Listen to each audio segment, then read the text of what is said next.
Jamming with History, a Sanderside's fan fiction, written and read by Love Living My Dreams.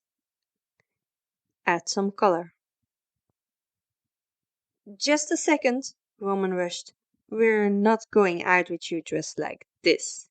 We dressed for a day at home. Give us a minute to change, he insisted. Tio Felipe took on board him. I guess you have a point. Go on then, he agreed with a nod to the hallway. Roman smiled and thanked his uncle as he grabbed Virgil by the wrist and pulled him along to his room. Wait, I only have the one outfit, Virgil objected. I'm sure we can figure something out with my wardrobe. I know my stuff is a bit too big for you, but we can work with that, I'm sure, he promised as they rushed through the hall to his room. He had an idea to start his plan right. All right, let's see, he mused as he opened his closet. Soon he found what he was looking for.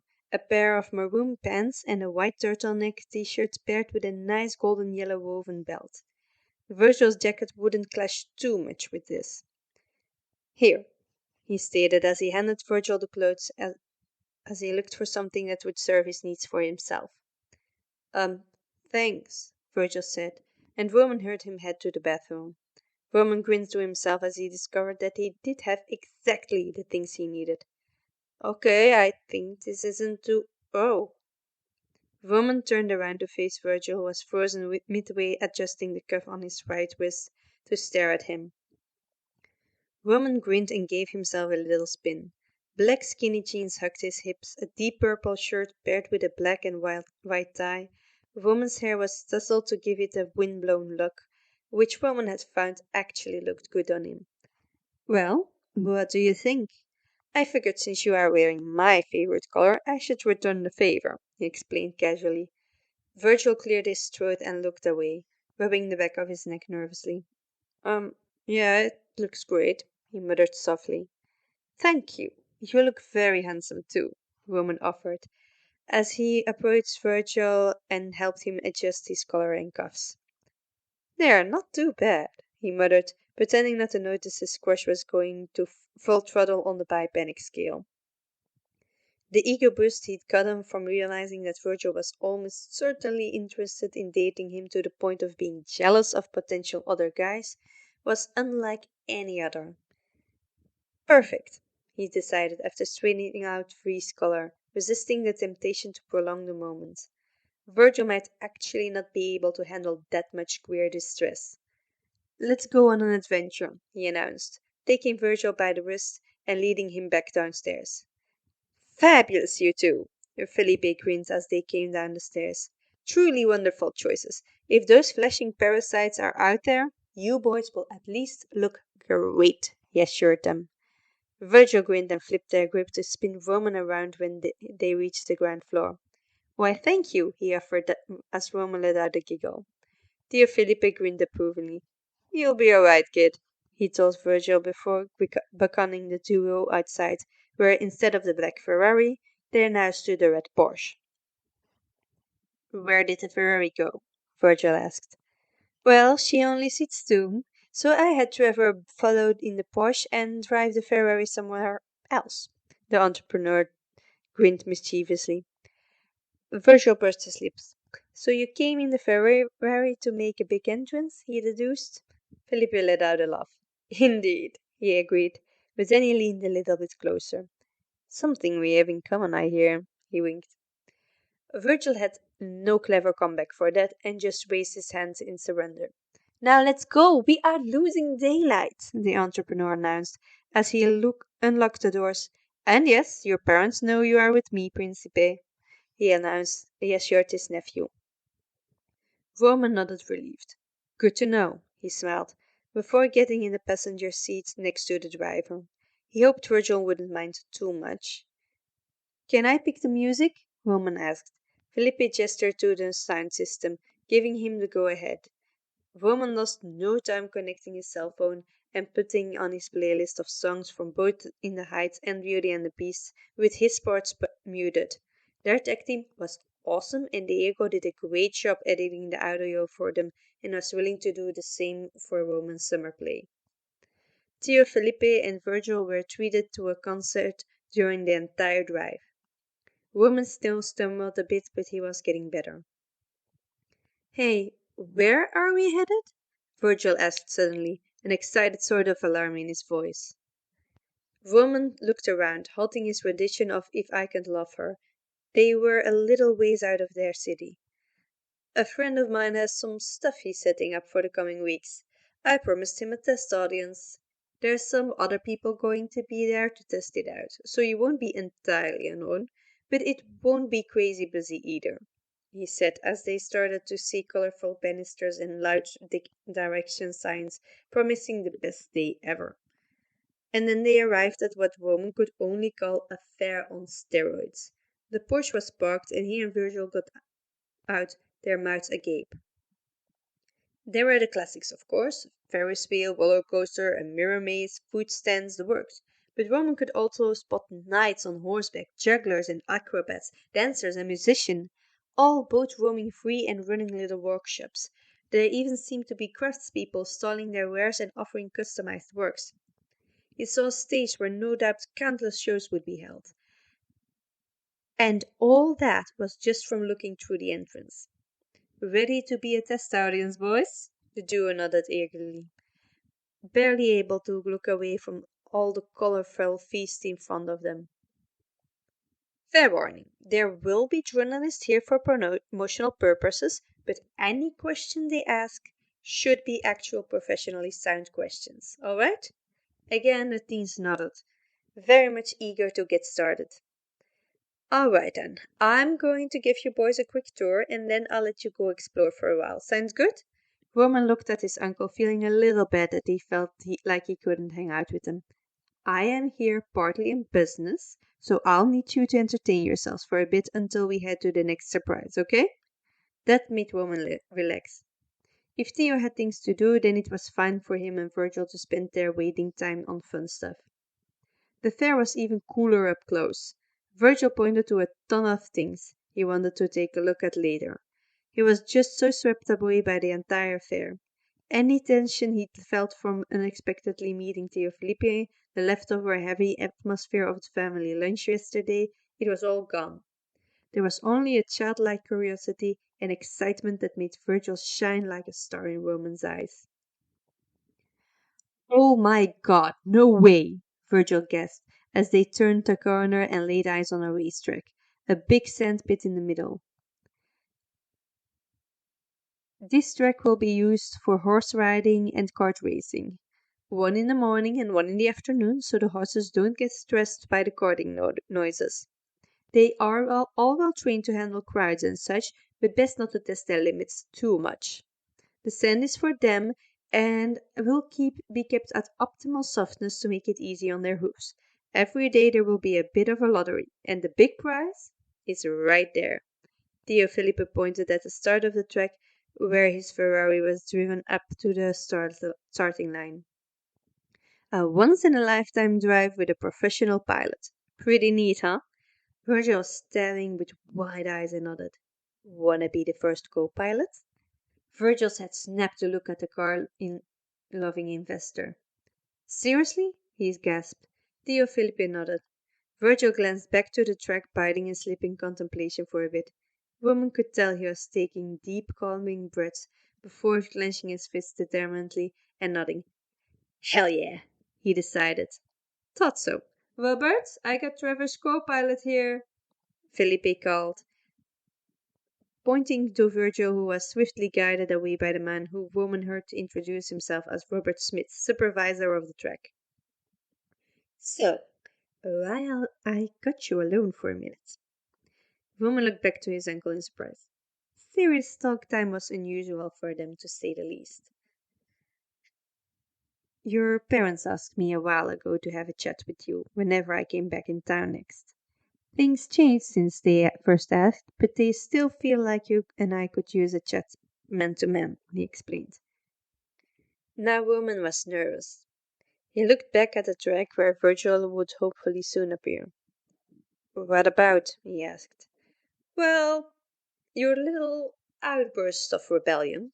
It's cooled down from what I hear, but they got a bit worried when you started rejecting their financial aid last year. And then you got a new friend and a whole new attitude. Virgil turned out to be a good kid, and your attitude has stabilized. But they don't want to restart the talks about cards in college until we had a chat. Woman quirked his brow. Stabilized? He asked. It sounded that dramatic. According to them, they weren't sure when they'd get passive-aggressive woman or polite, considerate woman for a while there. Theo Felipe clarified. Woman pursed his lips. He supposed he'd been a bit snappy with his parents on occasion at the start of the semester. I guess I felt a little cornered. They had their idea of what my future would look like, and if I'm honest, I still have no clue. And I don't want to do what they want from me just because I haven't made up my mind and they are investing all that money in me, so whoa, stop right there, superstar. You, his uncle jabbed his chest, are no one's investment, understood? Your parents chose to have a child, and everything they bought and provided in raising you was part of the package. Helping you on your way with a car and tuition paid for as much as they can afford, which in their case means a very nice car and a full ticket, is expected. And that is how they see it too. You are a privileged woman. Your father was too, but your mother wasn't. Let your dad give you the start he got, and let your mother give you all she didn't have. I'm sure they had ideas on good options for you, but I seriously doubt their love and support is limited to you going along with their ideas. Got it? Woman blushed. He'd known that, mostly, but it still had felt like he was stuck on a track full steam ahead. Now he felt like he was off the track, with too many options open for him and no clue where he'd end up at the end of any of them. He still preferred the latter, though. I don't know how to tell my parents that I don't know what to do yet. Acceptance letters are going to come in soon, and he let out a long sigh looking at the track where Virgil was getting into the car. He'll be okay, right? He asked. Felipe snorted, not impressed with the subject change. I will pretend you didn't just imply Trevor isn't a very skilled driver or that I would allow your soon-to-be boyfriend to get hurt. Woman turned to his uncle so fast he was pretty sure he very nearly gave himself a concussion. Oh, please, the older man laughed heartily. You two are very obviously mad for each other. Do kids still say that, or did I just show my age? You know what? Don't answer that. The woman chuckled, and just then he heard the unmistakable sound of a car taking off, with the explicit goal of reaching top speed as fast as possible. He looked to the tracks just in time to see a black blur speed by. If you want my advice, figure out the stuff you do know first. Then go from there. Ask the boy out. Get through your finals. Whatever comes next, know that you are backed by your friends and family. And not to brag, but that's some hardcore backup. Woman allowed a smile as he mentally noted down the friends and family line. It fit pretty well with one of the elements of his big plan. I'm working on asking him to prom. As my date, he confessed with a blush as the car zoomed by again. He felt a firm pat on his back. I knew it. Any godson of mine has to have some game. His godfather grinned. I'll let you know how that goes. Then an idea struck. Speaking of, could I get flowers somewhere around here? His uncle insisted on more details before helping him, and upon hearing the plan, he gladly let the woman to stand nearby where they made flower arrangements and helped him collect the flowers needed for his plan to work. Soon they were standing at the finish line waiting for the test drive to end. The Ferrari sped them by one more time before finishing the last round. Virgil! Roman shouted in greeting as he rushed him when he got out. He threw one arm around his shoulder and handed him the bouquet of yellow flowers. What's this? Virgil laughed as he returned the arm embrace. Champions always get flowers, don't they? How was it? Woman asked casually, pretending not to notice his uncle snapping a pic. It was awesome. Totally worth a heart attack, Virgil jested, subtly smelling the bouquet. Well, with the grand prize approved, Theo declared as he handed Woman a black piece of plastic. I have some boring adult stuff to do. You kids go have fun. I'll drop a text when I'm ready to wow you two again, he instructed, playfully pushing them in the direction of the fair. Okay, see you later, Theo. Roman bit as he plucked a flower from the bouquet, tucked it behind Virgil's ear, handed the rest of the bouquet to his uncle for safekeeping, and then pulled the flustered Virgil along. So what do you want to do first? Roman asked, playing up the clueless love interest act. It occurred to him that he had kind of flipped their prank on Virgil a little, and he was enjoying it a lot. He looked back when Virgil didn't respond and found him touching the yellow narcissus absent-mindedly. Virgil, you aren't mad with me over the flowers, are you? He asked, a little worried. I'm sorry if you are, you looked a bit down yesterday, and I can tell that you are still bothered a little by it, so I thought some happy flowers might cheer you up. He rumbled. Had he overstepped? Virgil snapped out of whatever thought he was having, looking shocked. No! He shouted, startling Roman. He caught himself and continued in a softer voice. Sorry, I meant no. No, I'm not mad. That's really sweet of you, Roman. I was just caught off guard is all, he explained. Roman relaxed. Oh, well, serves you right. Now you maybe know a little bit of what I felt like on my birthday, not a date, he teased. Virgil chuckled along with him at that. But what do you want to do first? Watch some performances, see if they sell anything fun or delicious, go on a ride, play a game? My Theo gave me his card, so we can do whatever we want, Roman stated as he waved the black card in question around. Virgil bit his lip. Roman could guess what this was about. You are not taking advantage of me. Come on, if you don't want to do anything that costs money, I'm not going to do anything else that costs money. And this is kind of my birthday outing if you think about it, so technically it's sort of my birthday now, he stated. Virgil's nervousness about accepting money from him vanished as he laughed at the weird jumps Roman's logic made to fit his purposes. All right, can't argue with that, I suppose, Virgil allowed. Let's end with the games and the shops. Don't want to be stuck with a bunch of prizes and stuff we have to haul around and stash every time we get on a ride, he suggested. Roman nodded. And we should take the rides before we try any food. For obvious reasons, he added. So to this Virgil nodded. So buys and performances first, then food, then shops and games? The soon-to-be model suggested. Excellent, Roman exclaimed, immediately dragging Virgil to the first ride he saw.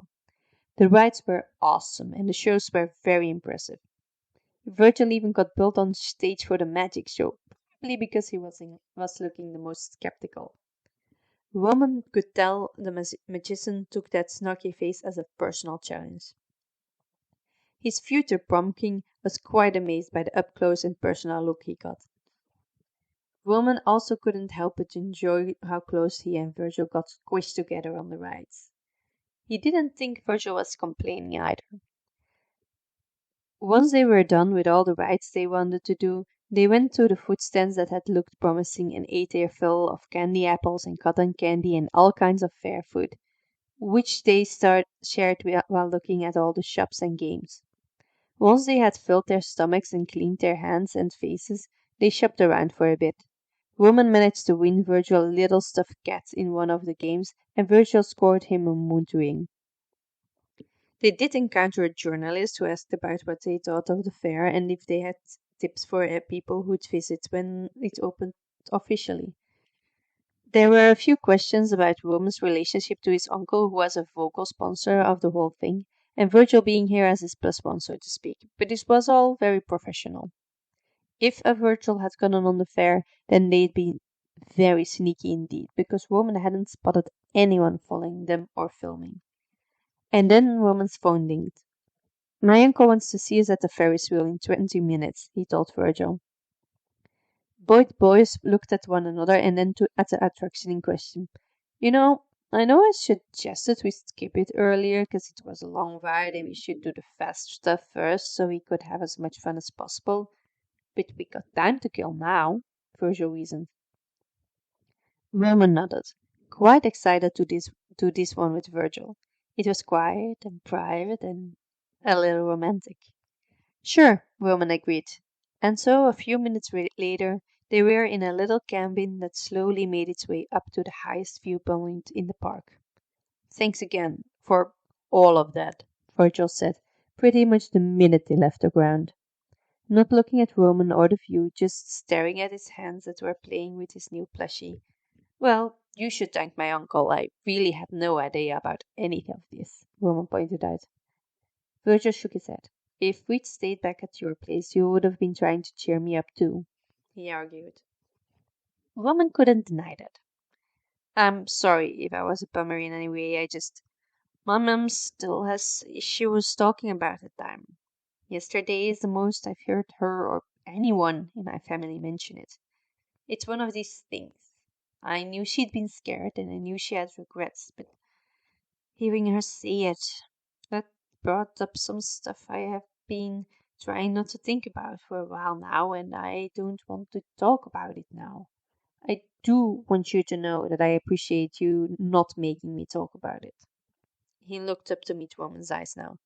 Thank you, he repeated sincerely. The theater-nerd blushed. Any time. You do the same for me, he stated with certainty. Virgil chuckled and turned his head with a nod. Yeah. Whoa, he breathed as he finally took in the view. They'd almost reached the top of the wheel and could see the park unfolding before them with the sun now moving past the midday point. It is cool, Roman agreed. They were quiet for a little bit, just letting the wheel turn until they started descending again. Chet's been different this week, huh? Roman nodded. Virgil let out a chuckle at the abrupt change of topic and nodded. Yeah, not sure if he's gonna win any Person of the Year awards, but he's making some steps in the right direction, Virgil agreed. You can ask him to just make a 180 in the way he's been living his life over one conversation, Roman reasoned. He's not being a jerk, or he's been making a notable effort not to be. The impulses are still there sometimes, I think, he admitted. Yeah, years of that doesn't go away that easy, Virgil allowed, his eyes scanning the crowd below. I think I see your uncle, he announced. Roman looked down and noticed that Virgil was right. His uncle and a handful of other people seems they were going to be treated to a meet and greet. I knew it, he smiled fondly. And I think with his uncle just wasn't complete without meeting at least one interesting person. Virgil looked at him quizzically. You'll see in a moment, Roman smiled. The emo sports captain took his word for it and simply leaned back and took a moment to enjoy the last bit of the ride. Very soon they reached the ground and Roman ushered Virgil to where they'd spotted his uncle earlier. Ah, there you boys are, dear Felipe exclaimed warmly. Come on, there's some people I'd like you to meet, he stated as he got ready to announce his guest. Oh my god, you're Katie Ledecky, Virgil exclaimed in surprise. The woman in question chuckled. A fan? She asked playfully. Virgil suddenly grew flustered. I mean, I'm impressed with your career and stuff, he shrugged. Olympic swimming champion Katie Ledecky? Roman verified. Virgil looked up in surprise. You know her? He asked, perplexed. The theater geek shrugged. I looked up big names in the swimming world, hoping to think of more nicknames for you, he confessed. That brought some colors to Virgil's cheeks. "Oh, that's sweet," Miss Ledecky said, bemused. "Yeah," Virgil agreed, quietly, before turning his full attention back to the sports icon. She had 9 Olympic gold medals on her name. "What brings you here?" he asked. "I was invited by Felipe. We met at a few parties, and since we were both in the area, he thought to invite me here to catch up," she explained. "Felipe tells me you are quite a rising star yourself," she stated, looking between Virgil and Felipe. The star swimmer of their high school whipped the back of his neck awkwardly. Well, I don't know about that. I haven't been swimming for that long. Maybe if I'd been training since I was little or something, he muttered. Even without that, you are the best swimmer our school has, Roman pointed out. Something tells me you trained hard to catch up and it shows. Virgil didn't argue, but he didn't confirm anything either, just ducking his head bashfully. When did you start swimming, Virgil? Miss Ledecky wondered. I learned to swim when I was 6, I think. We used to go to the pool kind of regularly, depending on if we had the time. I didn't start to really do it seriously until right before high school, though, he confessed. And you were recovering at the time, Roman pointed out. Katie nodded thoughtfully at that. Well, then I wouldn't say you started too late, especially considering you apparently took it to it so well. If you stick to it, I don't see why you can't make it to a championship medal if that's what you want, she offered. Virgil looked up and bit his lip thoughtfully before nodding. Thank you, ma'am, he said. While our future Olympic champ chews on that one, let me introduce you to some of my friends, Theo suggested. Roman nodded and turned to the rest of the gathered group. He was reintroduced to the director who had allowed him to play a little bit in his movie when he was 5. They talked a bit about how he'd grown and how, if he was still interested in acting, he'd look around to see if he could get him into an audition. That idea gave him butterflies he chose not to address right then and there, and he moved on to the other guests. The orchestrator of the fair excitedly laid out his vision for this project, a truly magical and transformative day for an adorable, affordable price for all to enjoy, accessible for everyone, and with zero tolerance for negative energy. Terence was also present, and Felipe just took the opportunity to brag about his school professional stunt driver friend. Suddenly, Theo Felipe looked at his watch and clapped his hands. So sorry, folks, but I gotta take these two to the next part of my fun day out. We have a reservation at 6, and after that, I gotta drop them off at my brother's place at 8 sharp. See you all later. Don't crash my Ferrari, he instructed, before leading Virgil and Roman back to the car. Why 8 sharp? Roman asked curiously. All right, my brother called a bit ago. Schedule moved up. All's been arranged. You leaving tonight. Thanks for listening, everybody. I hope you enjoyed it. Next chapter next week. Bye.